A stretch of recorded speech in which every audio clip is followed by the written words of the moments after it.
अस्सलामुअलैकुम दोस्तों, मैं हूं काजी जवाद जमील। दोस्तों, बहुत सी चीज़ें ऐसी होती हैं जो बिल्कुल हमारे सामने होती हैं, जो हमारे इस्तेमाल में होती हैं, जो हमारे घर में हमारी नज़र में हमेशा रहती हैं। कभी हम उन्हें उसे गली में देखते हैं, कभी मोहल्लों में देखते हैं, और कभी हम किसी न किसी दुकान पे देखते हैं, कभी हम लोगों को इस्तेमाल करते हुए देखते हैं, मगर हमें उसकी अफादियत के बारे में कतई इल्म नहीं होता। हम उसके बारे में जानते नहीं हैं। हम ये नहीं जानते कि इसके फ़वाइद क्या हैं, और ना ही कभी हम इसकी जानने की ज़रूरत महसूस करते हैं। तो आज ये वीडियो ऐसी ही एक चीज़ से मुताल्लिक़ है कि जिसकी अफादियत के बारे में अगर लोगों को पता चल जाए, अगर लोगों को मालूम हो जाए कि ये चीज़ कितनी फ़ायदेमंद है, अगर लोगों को मालूम हो जाए कि ये चीज़ इंसानी जिस्म के लिए कितनी मुफीद है, शायद बहुत सी ऐसी बीमारियां हैं जिसमें लाखों रुपए लगाने से वो लोग बच जाएं।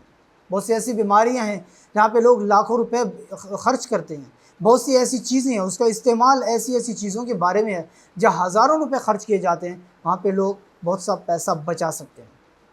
तो मैं बात कर रहा हूँ आज रीठा से मुताल्लिक़। रीठा एक ऐसा फल है जिसका इस्तेमाल दुनिया भर में किया जाता है। बहुत ही आम फल है, हमें नज़र आता है खुश्क हालत में, हमें पंसार स्टोर पे नज़र आता है, और फेसबुक पे और हर जगह पे जब हर्ब्स का नाम आता है, जब हर्बल मेडिसिन का नाम आता है, हर्बल शैम्पू या इस किस्म की चीज़ों का नाम हमारे सामने आता है, या हर्बल ऑयल का नाम आता है, तो उसमें रीठे का नाम हमें ज़रूर सुनने को मिलता है।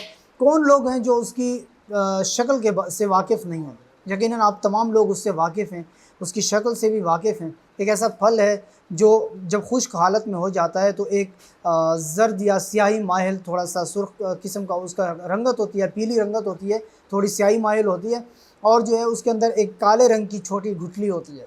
हमें याद है बचपन में जब हम उसको तोड़ा करते थे तो उसकी गुठली को ज़मीन पर रगड़ कर एक दूसरे के जिस्म पे लगाया करते थे, क्योंकि बहुत गर्म हो जाती है।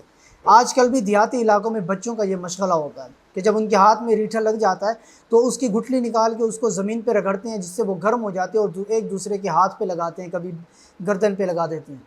जब इसको पानी में रखा जाता है, जब इसका छिलका पानी में रखा जाता है, तो होता यह है कि बहुत ज़्यादा इसकी झाग बन जाती है। तो इसको जो है माजी में कपड़े धोने के लिए इस्तेमाल किया जाता था। आज भी कुछ ऐसे ममालिक हैं जो बहुत ज़्यादा एडवांस नहीं हैं, तो वहाँ पे आज भी रीठे को कपड़े धोने के लिए या साबुन के तौर पर या शैम्पू के तौर पर इसको इस्तेमाल किया जाता है। इसको पानी में रखा जाता है, पानी में रखने के बाद जो है उसके जो पानी होता है, उसके जो झागनुमा पानी होता है, वो उससे बाल भी धोए जाते हैं, इवन के उससे चेहरा वगैरह भी धोया जाता है। रीठे के फ़वाइद पे अगर मैं बात करूँ तो रीठे के जो है इंसान के जिस्म के लिए इंतहाई मुफीद चीज़ है। इंसान के ये अगर इसको खाने के लिए इस्तेमाल किया जाए तो इंसान के जिस्म में ज़हरीले मादों को ये ख़ारिज कर देता है।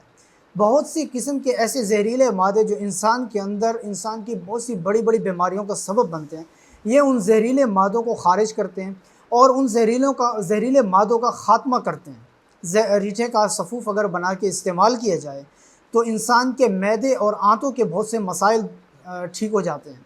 अगर रीठे का सफ़ूफ़ बना के इस्तेमाल किया जाए तो इंसान के गुर्दा और मसाने के बहुत से मसाइल में भी ये मुफीद है।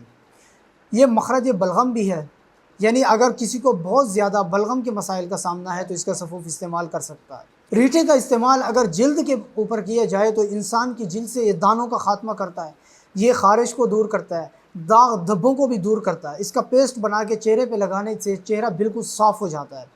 आपने देखा होगा कि एक ख़ास किस्म एक बर्स होता है, बर्स जिस्म पे जिसके सफ़ेद हो जाते हैं, पूरा जिस्म सफ़ेद हो जाता है। एक दूसरा बर्स जिसको स्याह बर्स कहा जाता है, वो ऐसा होता है कि अमूमन जो है चेहरे पे या कहीं पे एक ऐसे धब्बे बन जाते हैं। एक होते हैं छाइयाँ होती हैं, और एक ऐसे ख़ास किस्म के धब्बे बन जाते हैं जो छाइयाँ नहीं होती बल्कि स्याह स्याह धब्बे नुमा बन जाते हैं, तो ये उसको बिल्कुल साफ़ कर देता है। रीठे का एक बहुत ही बेहतरीन इस्तेमाल मैं आज आपको इस वीडियो में बताना चाहूँगा। वो इस्तेमाल ये है कि दुनिया भर में आजकल एक बहुत बड़ा मसला है जिसको एज़ोस्पर्मिया कहते हैं, यानी मर्दाना जो तौलीदी निज़ाम होता है उसमें जो जरासीम की कमी जो दिन ब दिन हमें दुनिया में देखने को मिल रही है।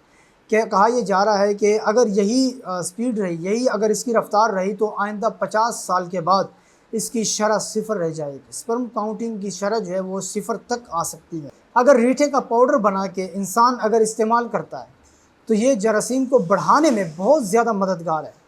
बल्कि हम तो अपने क्लिनिक पे ये जो हमारे पास लोग आते हैं जो जिनकी जो बिल्कुल उनका जब हम सीमेंट टेस्ट देखते हैं तो उसमें सब कुछ जब नील होता है तो हम उन मरीज़ों को बतौर टोटका हम उनको 40 दिन 30 दिन हम ये इस्तेमाल करवाते हैं। उससे ये फ़ायदा होता है कि उसके बाद जब हम उनके इलाज शुरू करते हैं تو ان کی جو تعداد ہوتی ہے جراثیم ان کے تیزی سے بننا شروع ہو جاتے ہیں، ان کے جو جتنے بھی چاہے ڈیڈ سیل ہوتے ہیں، بلکہ کچھ ہوتا ہی نہیں ہے، وہ نیل سے کہیں نہ کہیں اس کی ابتدا ہو جاتی ہے۔ جب ابتدا ہو جائے تو اس کے بعد علاج کرنا بہت ہی آسان ہو جاتا ہے، تو اس کو ہم بطور ٹوٹکا استعمال کرتے ہیں۔